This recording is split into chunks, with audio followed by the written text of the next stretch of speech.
Pabbi? Já. Hvað er þetta? Þetta ávísun. Ávísun? Já, það er vonað að þú veitir ekki hvað það er. Það voru allir með ávísanir hérna í daginn. Ég notaði svona ávísun á hverjum einasta degi. Var nú flottur í þá daga. Ég myndaði hvernig það var að vinna á skrifstofunni áður en að tölvur og interneti kom. Það var ekki tölvupóstu þá.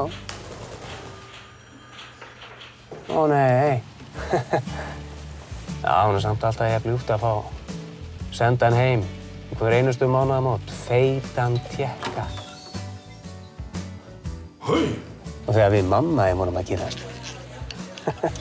Á, hann var oft gott að hafa tékka við höndina. Æja, hérna, drífum okkur. Stofnendugreiðslan berst nú inn á þúsundir heimila. Það er ávísun á ánægju. Sjóvá.